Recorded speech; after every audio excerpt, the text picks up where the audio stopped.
Hi there, ये virtual university की final term की सॉल्व पेपर सीरीज की वीडियो है और आज की वीडियो के अंदर आपको MGT 611 business and labour law के फाइनल टर्म के सॉल्व एमसीक्यूज करवाए जा रहे हैं और कोशिश की गई है जितने भी सॉल्व एमसीक्यूज हैं इनके आंसर्स आपको करेक्टली प्रोवाइड किए जाएं और अगर आप इनको खुद से मैच कर लिया आपके लिए और भी बेटर होगा, इससे आपकी प्रैक्टिस भी होगी और अगर इसके बाद भी कोई मिस्टेक होती है तो वो भी आपके सामने आ जाएगी। तो इसमें सबसे पहले ये कि कौन सा सेक्शन जो है वो कॉन्ट्रैक्ट एक्ट का कहता है कि every agreement by which anyone is restrained from exercising a lawful profession, trade or business is to that extent void। so ये सेक्शन है सेक्शन नंबर 27। उसके बाद ये कि जो सेक्शन 17 है कॉन्ट्रैक्ट एक्ट का, उसके मुताबिक इनमें से कौन सा जो है वो इंक्लूड है the section suggestion as a fact of that which is not true by contracting party who does not believe it to be true, वो है fraud। उसके बाद ये है कि जो एक प्रॉमिस लिया गया या किया गया विदाउट इंटेंशन के परफॉर्मिंग किया जाए, परफॉर्मिंग इट अमाउंट्स टू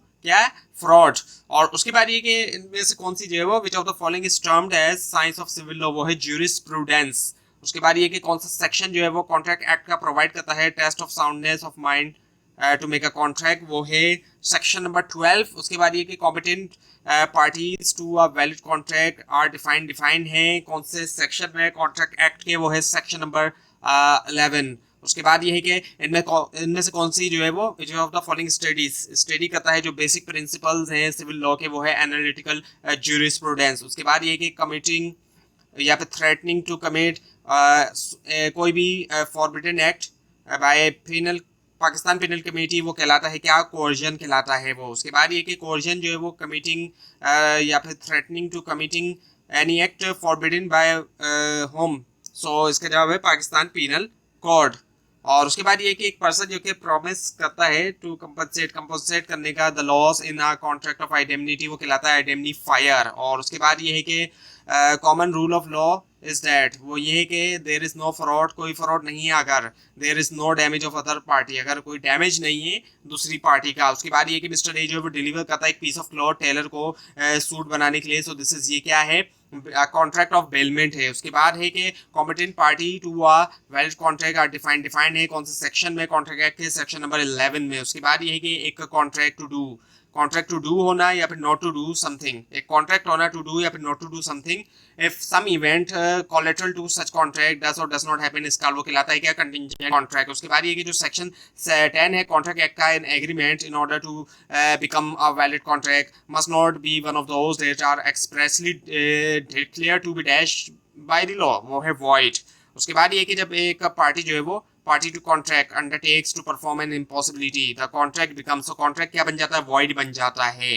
उसके बाद ये कि मिस्टर ए जो है वो बोरो करता है 1000 फ्रॉम मिस्टर बी से और रखता है keep his watch as security, watch को जो है वो सिक्योरिटी के तौर पर रखता है पेमेंट ऑफ डेट के लिए, वो कहलाता है क्या, प्लेज। उसके बाद ये कि इनमें से कौन सा जो है वो नहीं है एक रेमेडी ब्रीच ऑफ कॉन्ट्रैक्ट के लिए, वो है सूट फॉर पेनाल्टी। उसके बाद ये कि जो सेक्शन 2G है कॉन्ट्रैक्ट एक्ट का डिफाइन करता है डेट एंड एग्रीमेंट जो है not enforceable law by law is said to be void होगा। उसके बाद ये कि जो कॉम्पिटेंट पार्टीज हैं to valid contract are defined है कौन से सेक्शन में, कॉन्ट्रैक्ट एक्ट के सेक्शन 11 में। उसके बाद ये कि प्रोमिसेस विच फॉर्म करते हैं कंसिडरेशन फॉर ईच अदर, वो कहलाते हैं क्या, रेसिप्रोकल।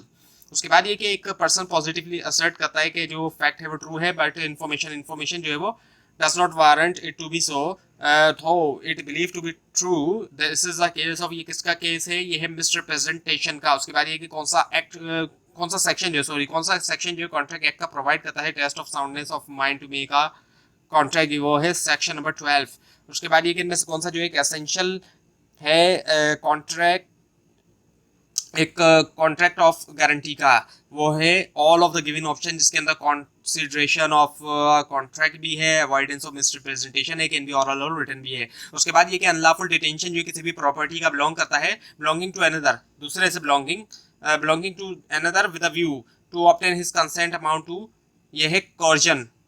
और उसके बाद ये कि मिस्टर एस जो है वो डिलीवर्ड करता है कुछ ornaments for safe custody to his neighbour को विदाउट एनी चार्जेस चार्ज, किसी चार्ज के for that. So this is, ये क्या है, कॉन्ट्रैक्ट ऑफ बेलमेंट। उसके बाद ये कि इनमें से कौन सा जो है वो नहीं है एक असेंशियल जो है वैलिड प्रपोजल के लिए। सो इसका जवाब है the offer must be in return form, और ऑफर जो मस्ट बी जो है लाजमी होना चाहिए रिटर्न फॉर्म में। बाकी इसके जो ऑप्शन है वो है कि the terms of the offer must be definite and clear है। इसके अलावा offer must be capable of creating legal relationships है, और offer must be communicated to other parties भी है। उसके बाद ये कि promises which form of consideration to each other, वो कहलाते हैं कौन से प्रोमिसेस, रेसिप्रोकल। उसके बाद ये है कि एक ऑफर होती है टू परफॉर्म करने के लिए promise from one of several joint promises, वो है क्या, एक वैलिड ऑफर है। उसके बाद है हमारे पास की जो एवोल्यूशन लॉ का जो evolution over a period of time वो स्टडी होता है एज किस तरह से हिस्टोरिकल ज्यूरिस्प्रूडेंस। उसके बाद ये है कि जब एक पर्सन सिग्निफाई है to another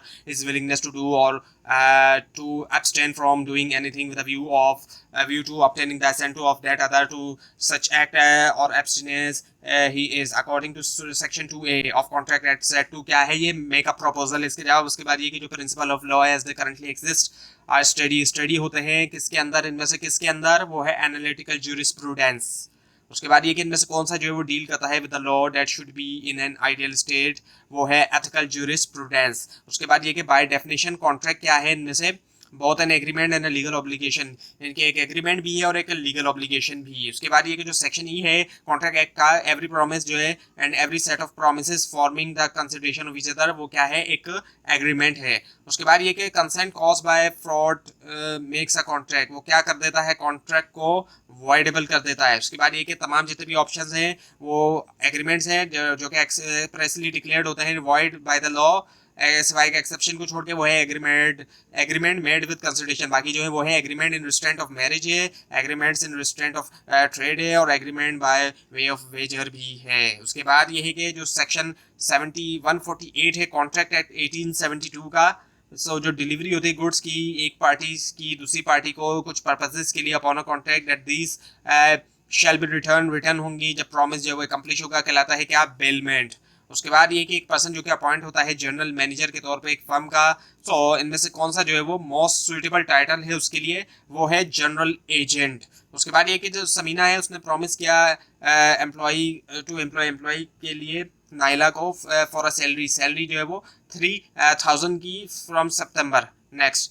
so which type of contract is it, तो ये कौन सा कॉन्ट्रैक्ट है, ये है एग्जीक्यूटरी कॉन्ट्रैक्ट। और उसके बाद ये है कि मिसरिप्रेजेंटेशन जो है वो हैज बीन डिफाइन हुआ है कौन सा सेक्शन में कॉन्ट्रैक्ट एक्ट के, वो है सेक्शन नंबर 18। उसके बाद ये है कि जो इंडस्ट्रियल रिलेशंस ऑर्डिनेंस है केम इनटू फोर्स, वो फोर्स हुआ कब हुआ, 2002 में। उसके बाद ये कि एक पर्सन जो है वो employed to do any act for another, यानी कि एक ऐसा शख्स जो कि एम्प्लॉय हुआ कि वो एक्ट करे किसी दूसरे के लिए, सो वो कहलाता है क्या, एजेंट। उसके बाद ये कि application to register trade union, application जो है रजिस्टर करने के लिए एक ट्रेड यूनियन, उसमें शामिल है तमाम के तमाम ऑप्शन जो दिए गए हैं सिवाय एक्सेप्शन को छोड़ के, और वो है statement of total unpaid membership. बाकी जो इसके ऑप्शन है वो है जो नाम है ट्रेड यूनियन का और जो एड्रेस है उसके हेड ऑफिस का, इसके अलावा डेट है फॉर्मेशन की ट्रेड यूनियन की, इसके अलावा titles, name, address ages and occupation of office bearer of the trade union.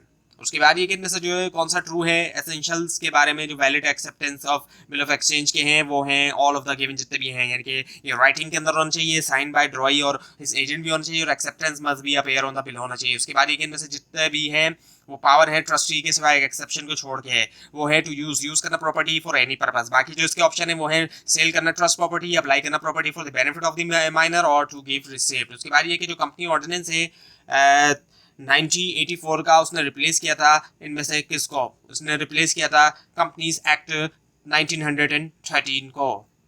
उसके बाद ये कि विच ऑफ द फॉलोइंग, इनमें से कौन सा जो है was subsequently repelled from the contract act, वो है सेक्शन 76 to 123।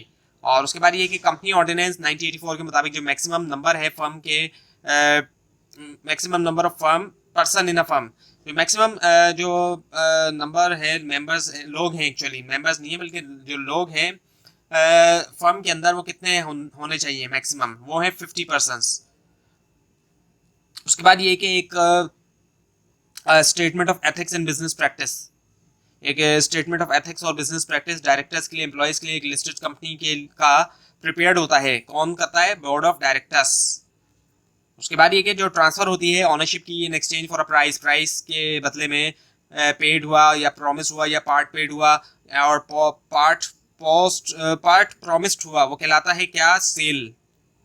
उसके बाद ये कि within how many days, कितने दिनों के अंदर, from the receipt of application to registrar और trade union the registrar shall issue, registrar जो वो इशू करेगा एक रजिस्ट्रेशन सर्टिफिकेट, वो है 15 डेज। और उसके बाद ये कि कौन से सेक्शन के अंदर कॉन्ट्रैक्ट एक्ट के जो डेफिनेशन है प्रपोजल की वो प्रोवाइडेड है वो है सेक्शन 2A।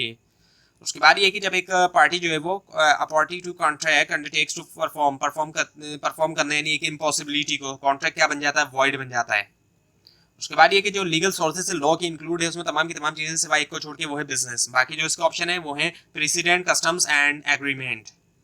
उसके बाद ये कि मिस्टर आसिफ जो है वो threatens to kidnap Mr Bashir sons, यानी कि उसने धमकी दी है एक तरह से किडनैप करने की मिस्टर बशीर के सन को, if he does not give 2 lakh rupees to him, कि अगर वो 2 लाख रुपए ना दे तो, एंड मिस्टर बशीर जो है वो एग्री हो जाते हैं कि वो अमाउंट पे करें। सो इस तरह के कॉन्ट्रैक्ट जो है वो क्या कहलाए जाते हैं, कोर्जन कहलाए जाते हैं।